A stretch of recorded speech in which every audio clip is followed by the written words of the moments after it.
ఇష్టం లేకుండా తాళి కట్టావని ఏడ్చే రకం కాదు నేను. జుట్టు పట్టుకొని ప్రేమలోకి ఈడ్చే రకం. ముసలోడువై చచ్చేంత వరకు ప్రేమించు.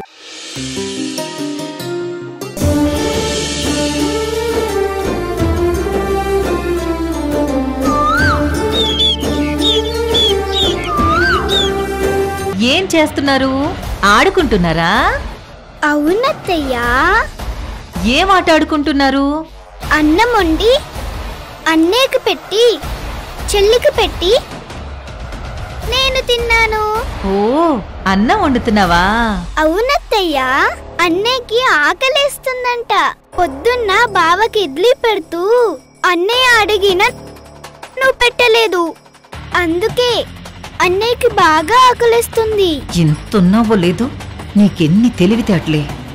నా పిల్లలకు పెట్టి మీకు పెట్టలేదని నాకు గుర్తు చేస్తున్నావా? చెప్తా.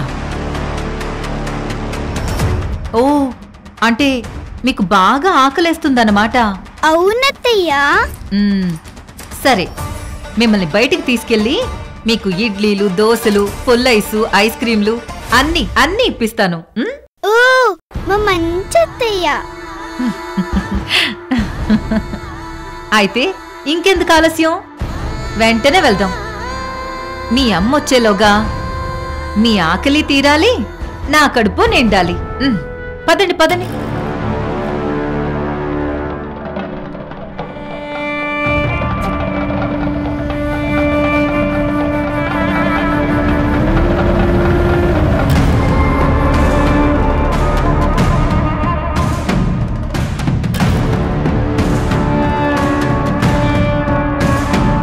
ఇదే మీకు ఆఖరి ప్రయాణం.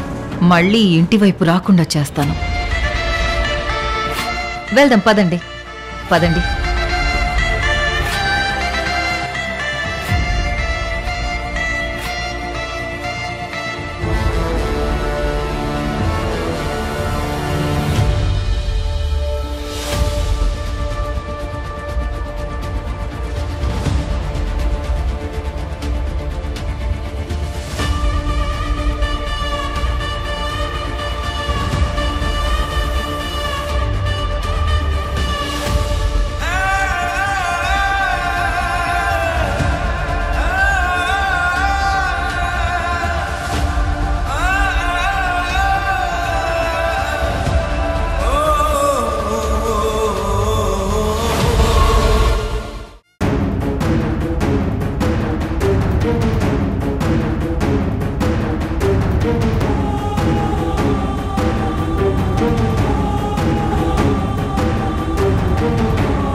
పోయారు.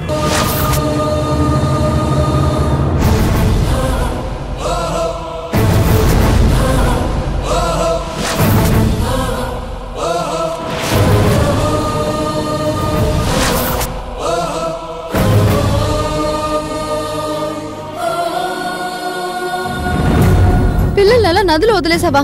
ఏంటమ్మా నువ్వు చేసిన పని? అంత దుర్మార్గంగా ఎలా ప్రవర్తించావమ్మా? పాపం అనిపించలేదా అమ్మా నీకు? ఆ రోజు నేను చేస్తుంది పాపమని అనిపించలేదు.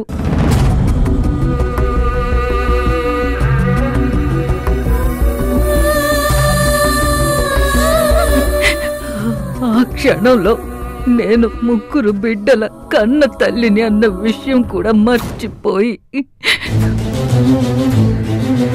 వాళ్ళని వదిలించుకోవాలని తెప్పలో ఎక్కించి నదిలో వదిలేశానమ్మా, వదిలేశాను.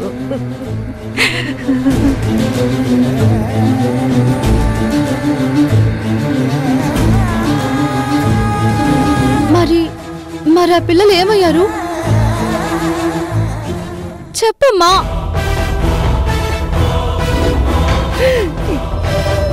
ఆ తెప్ప తిరగబడి నా 3 పిల్లలు ఆ నదిలోనే జల సమాధి అయిపోయారు.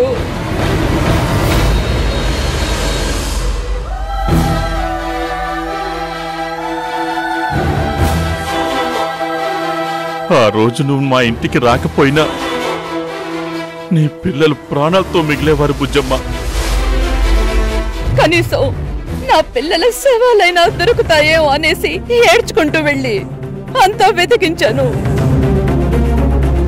కానీ వాళ్ళ ఆఖరి చూపు కూడా చూసుకోలేకపోయాను.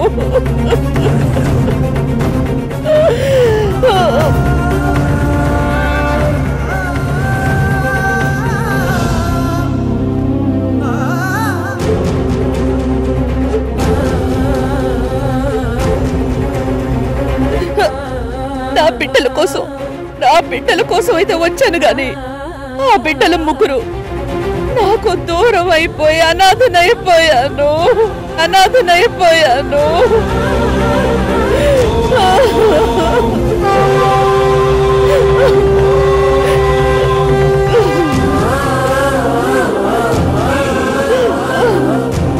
అత్తయ్య, ఇంత బాధ, ఇంత దుఃఖం, ఇంత విషాదం మనసులో దాచుకుని ఎవరికి నీ కష్టం తెలియకుండా అందరికీ మంచిని చేశావు.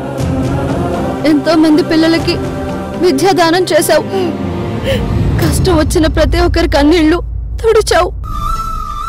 ఎప్పుడు నవ్వుతూ ఉండే నీ గుండెల్లో ఇంత బాధ ఉందని తెలుసుకోలేదత్తయ్య.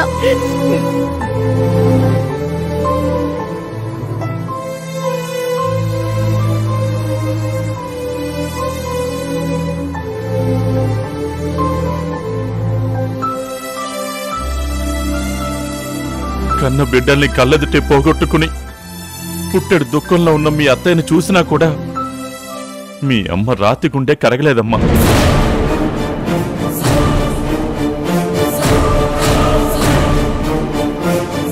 కన్న బిడ్డలు పోయారన్న బాధలో వచ్చిన మీ అత్తయ్యకి మీ అమ్మ ఎలాంటి సత్కారం చేసిందో తెలుసా?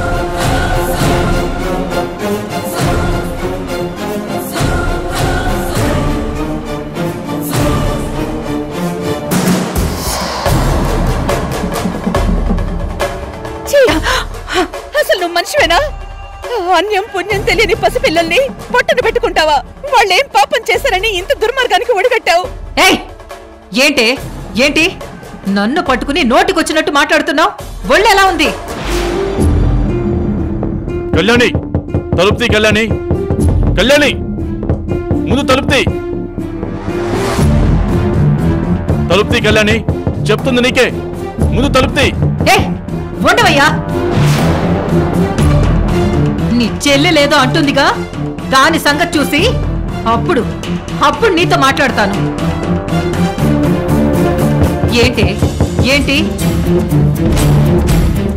ఇన్నాళ్ళు ఈ ఇంట్లో కుక్కిన పేన్ల పడుండేదానివి నా మీదనే తిరగబడతావా? కళ్యాణి, తిరగబడ్డం కాదు, నిన్నేం చేసినా పాపం లేదు. నువ్వు ఆడదానివేగా, నువ్వు కూడా ముగ్గురు పిల్లల్ని కన్నావు కదా. పిల్లలకి ఏదైనా అయితే కన్న తల్లి మనసు ఎంత విలువెల్లాడుతుందో ఒక ఆడదానిగా నీకు అర్థం కాలేదా? ఎందుకు ఇంత దుర్మార్గం చేశావు? ఆ పిల్లలు ఏ తప్పు చేశారని ఇంత పాపానికి ఒడిగట్టావు?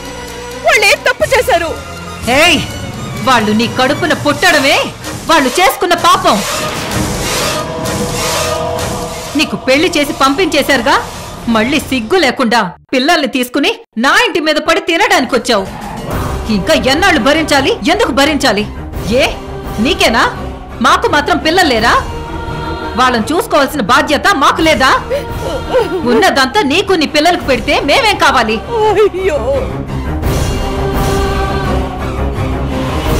అందుకని పిల్లల్ని నిర్దాక్షిణ్యంగా చంపేస్తావా? నీకు ఇబ్బంది రాకూడదనే కదా నాకు చేతనైనంతలో నేను కాయ కష్టం చేసుకుని నా పిల్లలకి నేను పెట్టుకుంటున్నాను. చేసావులే బోడి కష్టం. నువ్వేవైనా కలెక్టర్ ఉద్యోగం వెలగబెడుతున్నావా? కూలి పనులు చేసుకుని తెచ్చే డబ్బులు దేనికి సరిపోతాయి?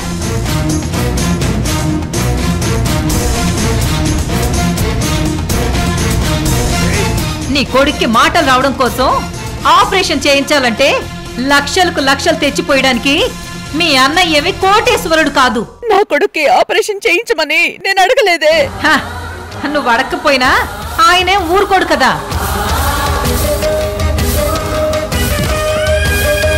సంపాదించిందంతా తగలెట్టడానికే సిద్ధంగా ఉన్నాడు.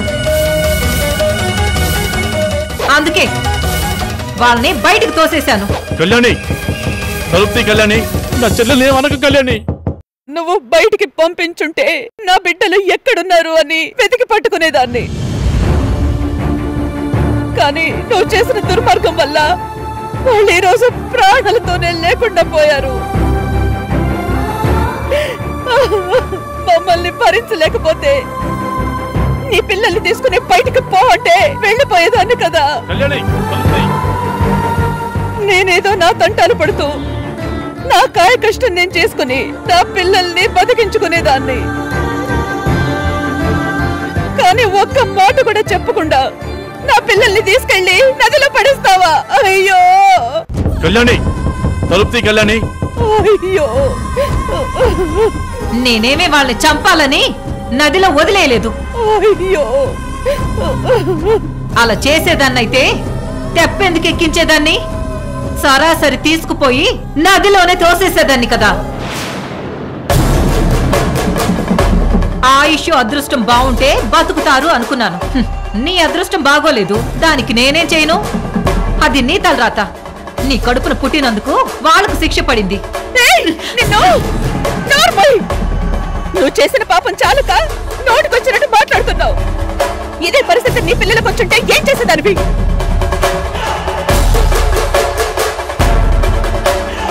నువ్వు చేసిన పని నేను చేసుంటే చూసి తట్టుకోగలవా? ఏంటే అంటే నా పిల్లల్ని చంపేస్తావా? అంత ధైర్యం ఉందా నీకు? కళ్యాణి, తలుపుతీ కళ్యాణి. నీ అంత దుర్మార్గురాల్ని కాదు నేను. పసిబిడ్డల్ని పొట్టని పెట్టుకోవడానికి నీలాగా రాక్షసుని కాదు. ఏంటి? నేను రాక్షసినా? నిన్ను బుజ్జమ్మ, బుజ్జమ్మ, కళ్యాణి, ఏయ్! కళ్యాణి, తలుపుతీ కళ్యాణి. ఎంత పొగరే నీకు? నా ఇంట్లో నా తిండి తింటూ నా పిల్లల్ని నీ పిల్లలతో పాటు సమానం అంటావా? కళ్యాణి, బుజ్జమ్మ ఏం చేయదు కళ్యాణి. నువ్వు నోరు మొయ్యవయ్యా. బుజ్జమ్మ బుజ్జమ్మ. కళ్యాణి, ఇది ఒక్క నిమిషం కూడా ఇంట్లో ఉండడానికి వీల్లేదు. అవునే, అవును, నీ పిల్లల్ని నేనే చంపేశాను. ఏం చేస్తావు? ఎవరికి చెప్పుకుంటావు? చెప్పుకో. ఎవరొచ్చి నిన్ను ఓదారుస్తారో, ఎవరు నీకు అండగా నిలబడతారో అదే చూస్తాను. కళ్యాణి, వద్దు కళ్యాణి, నేను చెప్పేది విని కళ్యాణి. నా చెల్లెలు బుజ్జమ్మను బయటికి పంపించొద్దు. అసలు బిడ్డలు పోయి పుట్టాడు దుఃఖంలో ఉంది. తనని బయటికి పంపించొద్దు. ఆపవయ్యా, ఆపో. ముగ్గురు పిల్లలకి తల్లైనా ఇంకా బుజ్జమ్మ బుజ్జమ్మ అంటూ అలా పిలవడానికి సిగ్గులేదు. అసలు ఆ రోజే ఊబిలో కూరుకుపోయి అక్కడే దీని ప్రాణం పోయుంటే దరిద్రం పోయేది. అనవసరంగా కాపాడావు. ఇది మళ్ళీ జన్మలో ఈ గడపలో అడుగు పెట్టడానికి వీల్లేదు. ఇంకోసారి దీన్ని ఇంట్లోకి తీసుకొచ్చే ప్రయత్నం చేశావో మన ముగ్గురు పిల్లల్ని చంపేసి నేను కూడా చస్తాను. గుర్తు పెట్టుకో.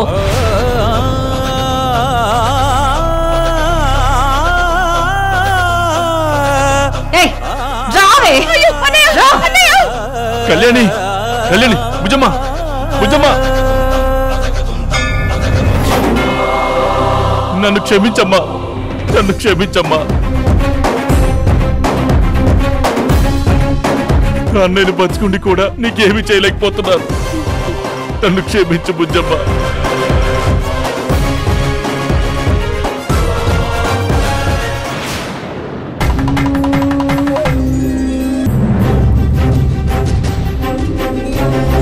ఇంకొకసారి ఇంట్లో అడుగు పెట్టావంటే కాళ్ళు విరిచేస్తాను, జాగ్రత్త.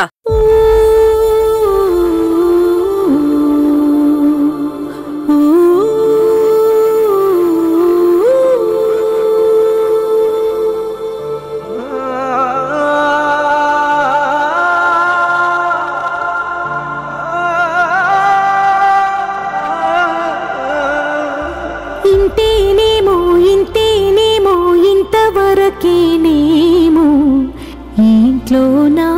కథ. అంతేనేమో అంతేనేమో అంతులేని వేదనేమో ఆడపిల్లను కదా. మళ్ళీ తిరిగి అడుగేసేది వచ్చిపోయే చుట్టూలానే. నేను పుట్టి పెరిగిన ఊరికి ఇంకా పైన పొరుగురిదాన్ని.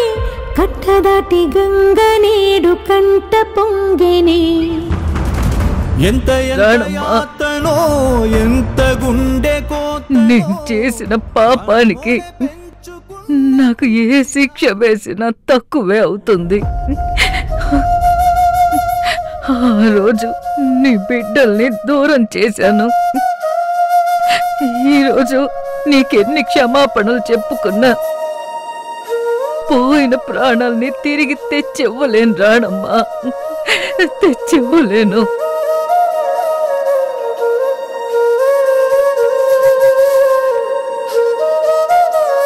ఆ రోజు నేను ప్రవర్తించిన తీరు తలుచుకుంటేనే నా మీద నాకే అసహ్యం కలుగుతుంది. ఆ దేవుడు నాకు మళ్ళీ ఎందుకు ఆయుష్ ఇచ్చి బతికించాడు అనుకున్నాను. కానీ నువ్వు తిరిగొస్తే నీ కాళ్ళు పట్టుకుని క్షమాపణలు చెప్పడానికే నాకు ఊపిరి పోలేదు రాణమ్మా. నన్ను క్షమించు. వదినా వదినా, ఏంటిది వదినా? వదినా, ఆ రోజు నువ్వన్నట్టే నాకు నా పిల్లలతో కలిసి బ్రతికే అదృష్టం లేదు. నా తల రతికి నువ్వేం చేస్తావు?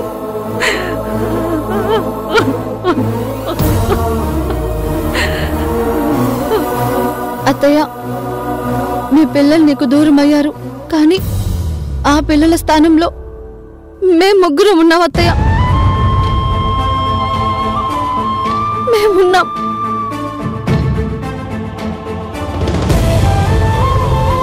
అవునత్తయ్య, ఇక నుంచి మేము నీ బిడ్డలనే అత్తయ్య. మా అమ్మ చేసిన తప్పుకు మేము క్షమాపణ చెప్పుకుంటున్నాం. మేము మీ పిల్లలే అనుకో అత్తయ్య.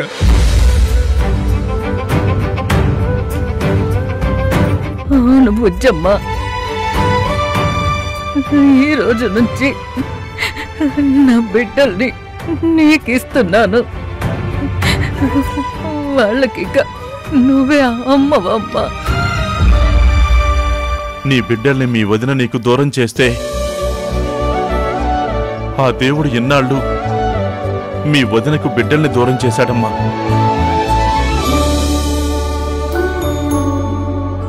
వాళ్ళకి అమ్మ ప్రేమ దక్కలేదు.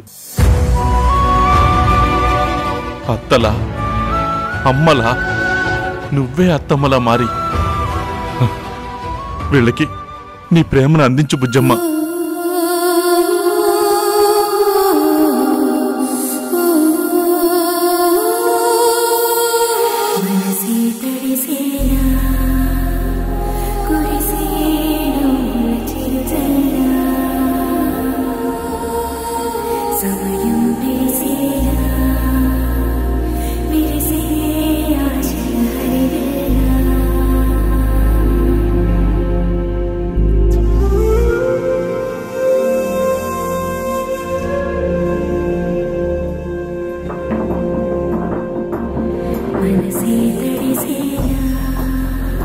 ఈ రోజు అమ్మా నాన్నల పెళ్లి రోజని అక్క కేక్ తెప్పించింది.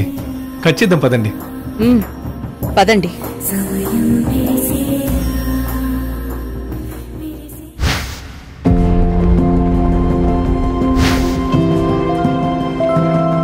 అమ్మా నాన్నల పెళ్లి రోజు, అత్తయ్య మనల్ని కలిసిన ఈ రోజు మనకి ఎప్పటికీ గుర్తుండిపోయే రోజుగా మిగిలిపోతుంది. అత్తయ్య, మనందరం ఇంతకాలం విడివిడిగా ఉన్నా ఇప్పుడు అందరూ ఒక కుటుంబం అయ్యాం. నువ్వు మొదట నాకు శత్రువయ్యావు, ఆ తర్వాత స్నేహితురాలవయ్యావు, ఆ తర్వాత ఆత్మీయురాలవయ్యావు, ఇప్పుడు నాకు మేనత్తవయ్యావు. ఇక నుంచి మనందరం ఎప్పుడు కలిసే ఉండాలి, ఎప్పటికీ విడిపోకూడదు.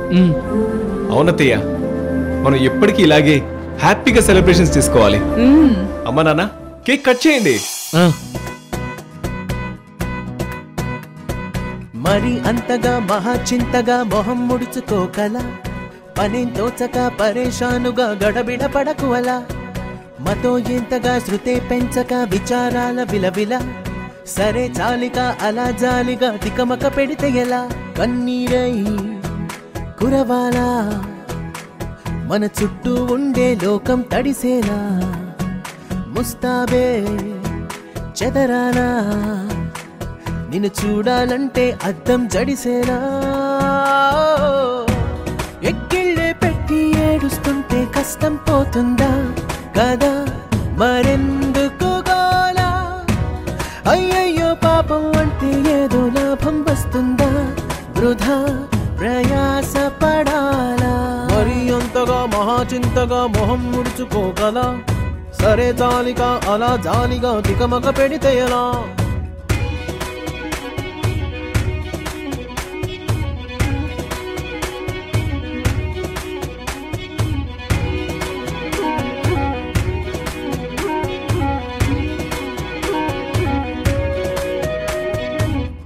ఎండలను దండిస్తామా వానలను నిందిస్తామా చలినటో తరిమేస్తామా చీపమ్మని కస్సుమని కలహిస్తామా ఉస్సురని విలపిస్తామా రోజులతో రాజీ పడమా సర్లెమ్మని సాటి మనుషులతో మాత్రం సాగనని తను నీకేమవుతుంది? ప్రియా ఎవరో కాదు, నా అన్నయ్య కూతురు. అంటే నాకు మేనకోళ్ళు. అంటే నీ సొంత మేనకోడలే నీకు కోడలవుతుంది?